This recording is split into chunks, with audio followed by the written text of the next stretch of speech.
1 వీక్లో అయిపోయింది. ఎన్ని లక్షల వరకు మీకు? 5,40,000. చాలా సింపుల్గా అయిపోయింది అన్న ప్రాసెస్ అయితే.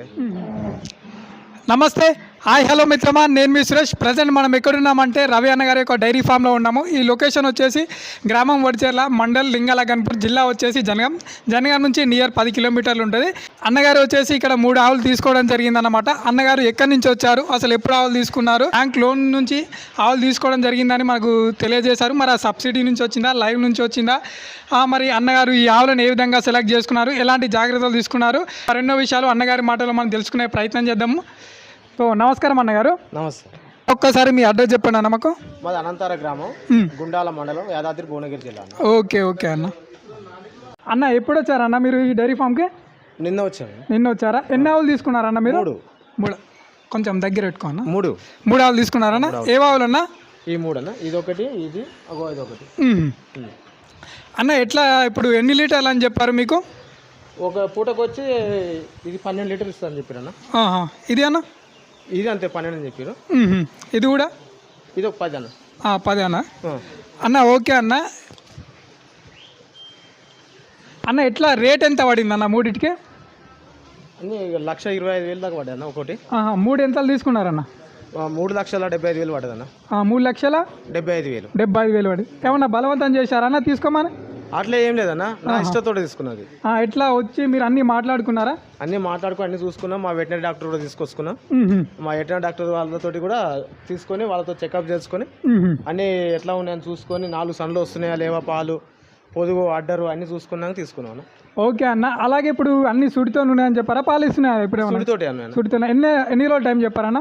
ఒకటి 10 రోజులు చెప్పారన్న. ఓకే అన్న. మీకు ఇంతమందికి ఏమన్నా డైరీ ఫామ్ ఉందా అన్న? అవి మామూలు చిన్న ఆవులు ఉండేనన్న, ఒక 3. అంటే ఎంతో కొంత అనుభవం అయితే ఉంది. ఓకే. ఏమన్నా మెయింటెనెన్స్ గురించి కూడా మీకు తెలియకుంటే సలహాలు సూచనలు తీసుకోండి అన్న. ఎందుకంటే ఇవి మనకు సంపాదనిస్తాయి కాబట్టి చిన్నపిల్లలు చూసుకున్నట్టు చూసుకోవాలన్నా. అట్లానా అన్న. ఇంకో విషయం ఏంటంటే మీకు లోన్ నుంచి ఆవులు తీసుకోవడం జరిగిందని మాకు తెలియజేశారు. అలాంటి విషయం మాకు ఒకసారి తెలియదు అన్న. ఎందుకంటే చాలా మంది రైతులకు కూడా ఉపయోగకరంగా ఉంటాయి కదా అన్న. ఒకసారి మాకు చెప్పండి అన్న, వాటి డీటెయిల్స్ మీకు ఏ విధంగా బ్యాంకులో ఏ విధంగా మీరు అప్రోచ్ అయ్యారు, ఎంత అమౌంట్ వరకు మీకు వచ్చింది, ఏమైనా సబ్సిడీ లోనా లేకుంటే మార్టిగేషన్ లోనా, ఇలాంటి విషయాలు మాకు తెలియదేనన్నా. రైతులకు చాలా ఉపయోగకరంగా ఉంటాయి కదా. ఆంధ్రప్రదేశ్ గ్రామీణ బ్యాంక్ అన్న. ఓకే. గుండాల బ్రాంచ్. అయితే ఇది చాలా సింపుల్గా అయిపోయింది అన్న ప్రాసెస్ అయితే. ఎటువంటి చాలా స్మార్ట్ గేజ్ అదేం లేదన్న. మన పేరు మీద 1 ఎకరం ల్యాండ్ ఉండాలి. ఓకే. ల్యాండ్ ఉంటే సార్ దగ్గరికి వెళ్ళి అడగాలి, ఇట్లా నాకు ఆవులు తీసుకున్నాం సార్, డైరీ ఫామ్ పెట్టుకుంటున్నాం అంటే వాళ్ళు ప్రాసెస్ చెప్తారు సార్. ఆ ప్రాసెస్ ప్రకారం చేసుకుంటే మనకు అయిపోతుంది అన్న. ఓకే. 1 వీక్లో అయిపోయింది నాకు. 1 వీక్లో అయిపోయింది అన్న. 1 వీక్లో అయిపోయింది. ఎన్ని లక్షల వరకు మీకు? 5,40,000 తీసుకున్నాను. 5,40,000 తీసుకున్నారన్న. ఇప్పుడు అనేది ఏమన్నా సబ్సిడీ అమౌంటా లేకుంటే మంత్లీ ఈఎంఐ లాగా కట్టుకోవాలా? ఎంత ఇంట్రెస్ట్ పడుతుందన్న? మంత్లీ కట్టుకోవాలన్న. సబ్సిడీ లోన్ కాదు ఇది. సబ్సిడీ లోన్ కాదు. సబ్సిడీ లోన్ కాదు, మంత్లీ కట్టుకోవాలి. 83 పైసలు పడుతుందన్న. 83 పైసలు పడుతుంది. అంటే కామన్ ఎన్ని సంవత్సరాలనే కట్టుకోవాలని ఏమన్నా చెప్పారన్న? అంటే ఇప్పుడు మనకు పీరియడ్ వచ్చి నేను 60 నెలలు పెట్టుకున్నాను. అంటే 5 సంవత్సరాలు పెట్టుకున్నాను. అంటే కామన్గా బ్యాంకులో 3 సంవత్సరాలు ఉంటుంది, 5 సంవత్సరాలు ఉంటుంది, 8 సంవత్సరాలు. అది మన ఇష్టం, మన పైన ఆధారపడి ఉంటుంది. అంటే అన్నగారికి 83 పైసలు ఇంట్రెస్ట్ పడుతుందని చెప్పారు. 5 లక్షల చిల్లర మా లోను అని చెప్పారన్నమాట. సో మంత్లీ ఏమన్నా ఎంత కట్టాలి, ఏమన్నా అప్రాక్సిమేట్లీ చెప్పారన్న? 5,40,000కు నాకు 11,400 పడుతుందన్న. 11,400 పడుతుందని చెప్పారు. ఓకే అన్న. ఇప్పుడు మొత్తం ఏమన్నా ఇప్పుడు బ్యాంకు సపోజ్ మీకు 5 లక్షల చిల్లర అమౌంట్ ఇచ్చినప్పుడు ఏమన్నా అమౌంట్ అనేది కట్టమని మీకు ఏమన్నా చెప్పారన్నా? ఏమన్నా ఇప్పుడు 1 ఎకరా ల్యాండ్ ఉంది అన్నారు కదా, అదేమన్నా బ్యాంక్ వాళ్ళు తాకట్టు ఇట్లా పెట్టుకున్నారా? లేదన్నా, ఏమి లేదు. ఏమి లేదా అన్న? ఏమన్నా షూరిటీ ఉన్నదంటే షూరిటీ కింద ఏది మన ఆవులు కట్టేసుకున్న ప్లేస్ ఉందా లేదా, వాళ్ళకు గడ్డికి గురించి అదే 1 ఎకరం ఉంటే వాళ్ళు దాంట్లో గడ్డి వేసుకొని ఆవులకు కొట్టం వేసుకొని ఫస్ట్ షెడ్ వేసుకొని ఉంటారని అట్లా ఎంక్వైరీ కూడా వచ్చారు. షెడ్ ఉందా లేదా చూసుకున్నారు. షెడ్ లేకుంటే ఏమన్నారు, షెడ్ ఉంది చూసి ఓకే తీసుకున్నారు. ఇంతమందికి ఏమైనా లోన్స్ ఉన్నాయన్నా మీకు?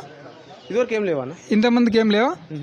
ఓకే ఓకే అంటే చూసారుగా అన్నగారికి బ్యాంక్లో అంటే ఏపీజీబీ ఆంధ్రప్రదేశ్ గ్రామీణ వికాస్ బ్యాంకు మంచి లోన్ వచ్చిందని చెప్పారు. 5,40,000 చిల్లర. దానికి మంత్లీ ఈఎంఐ లాగా 11,000 చిల్లర ఇట్లా కట్టుకోవచ్చు అని అన్నగారు చెప్పారు. టైం పీరియడ్ వచ్చేసి అన్నగారు 5 సంవత్సరాలు పెట్టుకున్నామని మనకు తెలియజేశారు. 83 పైసలు ఇంట్రెస్ట్ పడుతుందని. ఇంకా ముందు వీడియోలో నాకు ఖచ్చితంగా ఎవరైనా రైతులు కానీ బ్యాంకు అప్రోచ్ అయ్యి నేను పూర్తి వివరాలు కూడా మీకు అందించే ప్రయత్నం చేస్తాను మిత్రమా. ఫస్ట్ టైం మీరు ఎవరైనా మన ఛానల్ చూస్తున్నట్లయితే ఖచ్చితంగా మీరు మన ఛానల్ సబ్స్క్రైబ్ చేసుకోండి మిత్రమా, నన్ను ఆదరించండి. ఇంకా ముందు ముందు మంచి వీడియోస్ అందిస్తాను. ఇంకా 3 ఆవులు అమ్మకానికి ఉన్నాయి. ఇగో ఇక్కడ ఉన్నటువంటి ఆవులు, ఇగో ఇది ప్రజెంట్ కూడా పాలు ఇస్తుంది అన్నమాట. ఈనింది ఇప్పుడు ప్రజెంట్ 9 లీటర్లు ఇస్తుందని అన్నగారు మనకు తెలియజేశారు. అలాగే ఇది పూటకు 10 లీటర్లు ఇస్తుంది. అంటే పూట కంటే ఒక రోజుకి 20 లీటర్లు ఇస్తుందని మనకు తెలియజేశారు. 3 ఆవులు అవైలబుల్ ఉన్నాయన్నమాట. ఎవరికైనా కావాలంటే మీరు అన్నగారి నెంబర్కి సంప్రదించవచ్చు. నేను స్క్రీన్ పైన కూడా ఇస్తా. ఇగో ఇది ఇంకా వారం రోజుల టైం ఉందని మనకు చెప్పారు. 10 లీటర్ల వరకు పాలు ఇస్తామని కూడా అన్నగారు మనకు తెలియజేశారు మిత్రమా. అంటే ఒక రోజుకి 20 లీటర్ల వరకు ఇచ్చే అవకాశం ఉందని, ఇంకా వారం రోజుల వరకు ఈయన అవకాశం. ఆవులు ఇట్లా కావాలి అంటే అన్నగారి నెంబర్కి సంప్రదించండి. నేను స్క్రీన్ పైన కానీ కింద డిస్క్రిప్షన్లో కానీ కామెంట్ సెక్షన్లో కూడా ఇచ్చే ప్రయత్నం చేశాను మిత్రమా. రేటు గురించి అయినా మరిన్ని వివరాల గురించి అడిగి మరిన్ని వివరాలు తెలుసుకోగలరు.